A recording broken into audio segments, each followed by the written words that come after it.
नमस्कार मंडळी, स्वागत आहे तुमचं पंकज क्लिप्समध्ये, ज्यात आपण मोठे पॉडकास्ट छोट्या छोट्या क्लिप्समध्ये टाकतो. ही स्टोरी तुम्ही नक्की एन्जॉय कराल, पण त्याआधी सबस्क्राईब करायला विसरू नका. तर मित्रांनो, जी आपली पुढची गोष्ट आहे ती माझ्या आयुष्यातली तुम्ही बोलू शकता one of the first horror story होती. ती मी एका न्यूजपेपरमध्ये वाचली होती आणि ती गोष्ट एवढी भीतीदायक होती की मला अजूनही आठवते.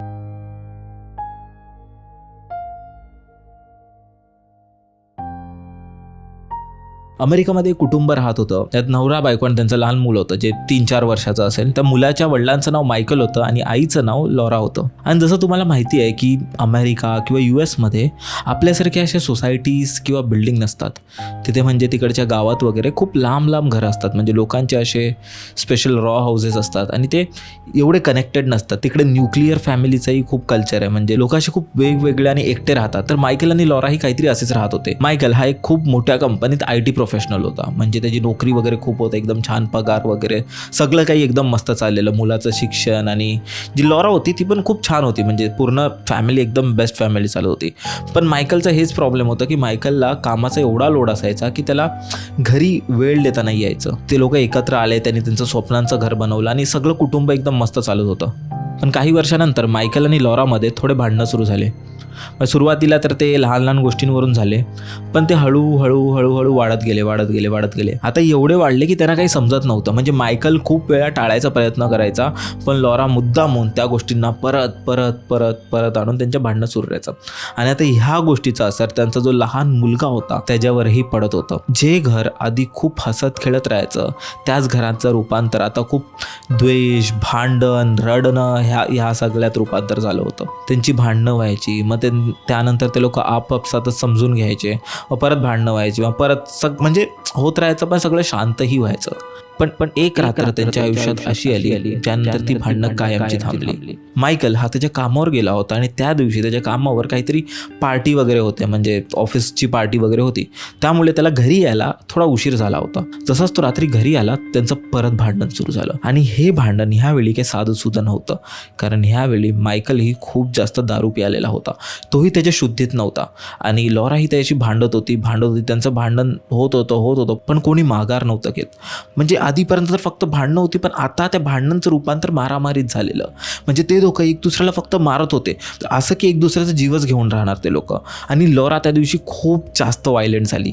तिला काही समजत नव्हतं. तिने जोरात मायकलचा गळा दाबला आणि मायकलला इथे काहीच समजत नव्हतं, काय करावं काय नाही. त्याने बाजूचं फ्लावर वास घेतला आणि जोरात त्याच्या बायकोवर मारला आणि तिने त्याची मान सोडून दिली. मायकलने एक सुटकेचा श्वास घेतला. त्याला वाटलं मी वाचलो. आणि जसंच तो लॉराला बघायला गेला, लॉरा बेशुद्ध झालेली. त्यांनी थोडंफार तिला उठवण्याचा प्रयत्न केला, पण ती काय उठत नव्हती. आणि थोड्या वेळाने त्याला हे माहिती पडलं की लॉराचं जीव गेलेला. त्यांनी त्याच्या पत्नीलाच मारून टाकलंय. त्या पत्नीचा जीव घेतला. त्याला काहीही करून ही गोष्ट लपवायची होती. तर त्यांनी काय केलं, त्यांनी त्यांचा जो मोठा घर होता त्याच्याच गार्डनमध्ये एक मोठा खड्डा केला आणि तिथे लॉराच्या बॉडीला पुरून टाकलं. त्याला काहीच समजत नव्हतं की मी आता पुढे काय करणार, ह्याच्याशिवाय ह्या मुलाला कसं सांभाळणार आणि त्याला मी काय उत्तर देणार. त्यांनी ते सगळं साफ वगैरे केलं आणि ती रात्र कशी बशी निघून गेली. सकाळी जेव्हा त्यांचा 3 वर्षाचा मुलगा उठला झोपेतून, जसाच तो उठला, एक आश्चर्याची गोष्ट ही होती की त्यांनी त्याच्या आईबद्दल काहीच विचारलं नाही. मायकलला वाटलं ठीक आहे, विसरला असेल. मायकलने थोडं सुटकेचा श्वास घेतला, त्याला शाळेत वगैरे सोडलं आणि परत आपल्या कामाला वगैरे लागला. काही दिवस झाले, पण मुलांनी अजिबात आईच्याबद्दल काहीच विचारलं नाही की बाबा आई कुठे आहे, किंवा मला आईची आठवण येते, किंवा मला हे खायचं आहे ते खायचं, अजिबात नाही. हे बघून मायकलला थोडं विचित्र वाटलं की आता एवढे दिवस झाले, ह्याला अजून त्याची आठवण का नाही येत आहे किंवा विचारत का नाही आहे. मायकलने जेव्हा सकाळी ते लोक नाश्ता वगैरे करत होते त्यावेळी मायकलने स्वतःच त्याला विचारण्याचा प्रयत्न केला की बाळा काय झालं, तुला काय विचारायचं आहे का मला. तुला नाही बाबा, मला काही नाही विचारायचं आहे. तो नाही, जर तुला काही विचारायचं असेल तर तू बिनधास्त विचारू शकतोस मला, मी तुझ्या प्रत्येक प्रश्नाचं उत्तर देईन. तुला नाही, काही नाही विचारायचं आहे मला, मी तर मस्त आता स्कूलमध्ये जाईन, सगळं मस्त चाललं आहे, मला काही नाही विचारायचं आहे. तेव्हा मायकलने स्वतः विचारलं, बाळा तुला तुझ्या आईची आठवण नाही येत का. जे त्या लहान मुलाने उत्तर दिलं हे ऐकून मायकलच्या पायाखालची जमीन सरकली. तेव्हा तो मुलगा बोलला की बाबा नाही, मला आईची आठवण काय येईल, आई तर नेहमी आपल्याबरोबरच असते ना, ती काय आता पण तुमच्या मागेच उभी आहे. पण माहिती नाही का ती तुम्हाला खूप रागाने बघते आहे, तुम्ही काय केलं आहे का तिला. हे ऐकून मायकल खूप जास्त घाबरला. त्याला काहीच समजत नव्हतं की काय करू आणि काय.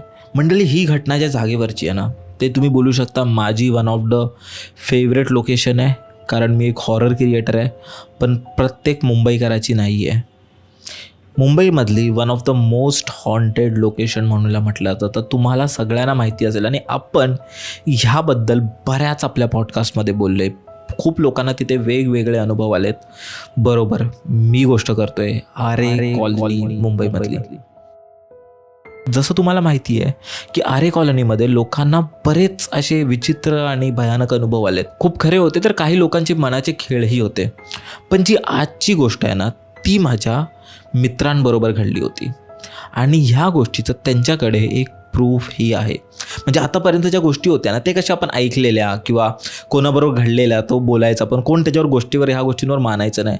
पण ही गोष्ट जेव्हा मी ऐकली ना, मलाही वाटलं असेल बाबा ह्यांचाही काहीतरी, ह्यांनाही भास झाला असेल. पण जेव्हा मी ही व्हिडिओ बघितली तेव्हा मलाही माझ्या डोळ्यांवर विश्वास नाही बसला. तर गोष्ट अशी आहे की एक मित्रांचा ग्रुप होता. जसं आपलं कॉलनीमध्ये सोसायटीमध्ये ग्रुप असतो ना मित्रांबरोबर, तर तसाच एक कट्टा होता जे रोज रात्री यायचे, बसायचे आणि थोडं आराम वगैरे करून मग घरी जायचे, भंकस वगैरे करायचे, मग आपल्या घरी निघायचे. आता एक दिवशी असं झालं की दुसऱ्या दिवशी त्यांना कॉलेजला वगैरे सुट्टी होती. तर त्यांना काही समजत नव्हतं की उद्या सुट्टी आहे, आता काहीतरी कुठे बाहेर जाऊया काहीतरी. ते लोक विचार करत होते आपण काय करूया.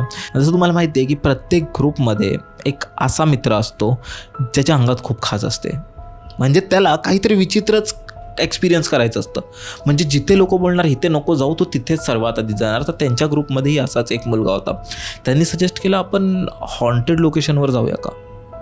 जे बोले हॉन्टेड लोकेशन कुठे, तो बोलला आरे कॉलनीमध्ये जाऊया का आपण, त्या रात्री मजा येईल. तर बोलले अरे पागल बिगल आहेस का. बाकीचे मुलं ऐकताच घाबरले की येडाबिडा आहेस का, तिथे भाई भूतं वगैरे नसले तरी तिकडे बिबटे वगैरे भरपूर असतात, तर नको तिथे नको. मित्र तर शेवटी मित्रच आहेत. दोघं तिघं रेडी झाली आणि असं करता करता त्यांचा पूर्ण ग्रुप रेडी झाला. ते लोक स्कूटी वगैरे घेऊन निघाले आरे कॉलनीकडे.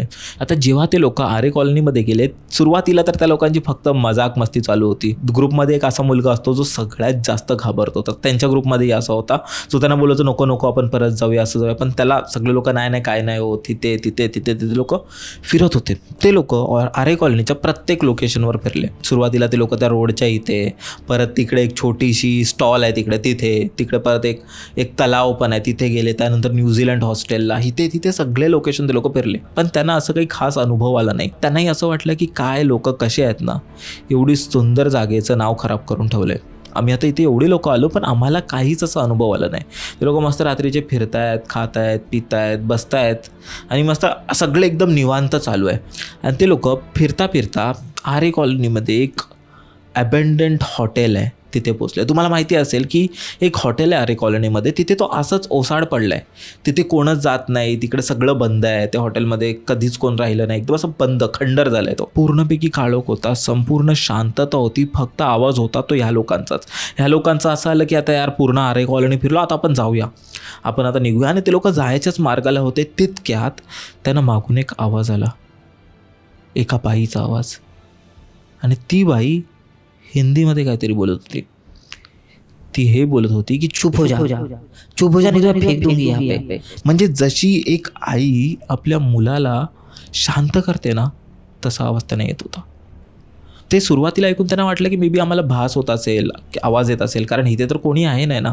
त्या लोकांनी मागे पुढे बघितलं आणि परत आपल्या वाटेवर लागले. पण जसेच ते लोक पुढे पुढे जात होते, तो आवाज अजून वाढत होता कि चुप हो जा मैं फेंक दूंगी तुझे, चुप हो जा नहीं तो मैं यही से तुझे फेंक दूंगी और मार दूंगी तुझे. तर हे त्यांना आता थोडं क्रिपी वाटलं, कारण आवाज वाढत होता. आता प्रत्येक मुलगा खूप जास्त घाबरला. ते लोक पटकन इथे तिथे बघायला लागले, पण आजूबाजूला तर कोणते घरच नव्हते, नाही काही वस्ती होती, नाही तिकडे कोण मनुष्यही त्यांना दिसत नव्हता. तर हा आवाज येतोय कुठून. तितक्यात त्यांच्या ग्रुपमधल्या एका मुलाची बोबडी वळली. तो त्यांना बोलला की ते बघते ती बघ कोणतरी आहे तिथे.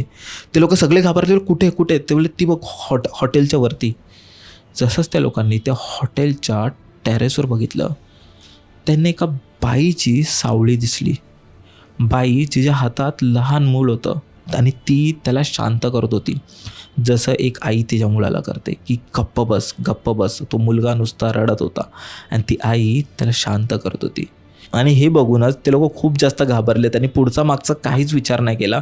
त्यांनी त्यांची स्कूटी वगैरे काढली आणि थेट घरी आले आणि ज्या मुलांनी ते सर्वात आधी बघितलेलं त्याला कडकडून 2 दिवस ताप भरलेला.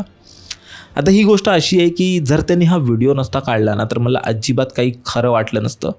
पण ह्या व्हिडिओमध्ये तर मला तर तसंच दिसतंय की एका बाईची आकृती दिसते आणि तिच्या हातात एक लहान मूल दिसतंय. तर आता हे नक्की काय आहे, तिथे काय होतं, खरोखर कोण बाई होती की आत्मा होती की अशी काही गोष्ट होती जी तशी आकृती बनवत होती, आता हे तर देवालाच माहिती. पण जेही होतं खूप भयानक होतं. जरी माझ्याबरोबर ही घडलं असतं ना तरी माझी बोबडी तर नक्की वळली असते आणि पळत घरी आलो असतो. मंडळी, जर तुम्हाला ही स्टोरी आवडली असेल तर डिस्क्रिप्शनमध्ये आम्ही पूर्ण एपिसोडची लिंक टाकलेली आहे, तो चेकआउट करायला विसरू नका. त्यात अशाच प्रकारच्या भरपूर स्टोरीज अवेलेबल आहेत आणि हां, सबस्क्राईब करायला विसरू नका.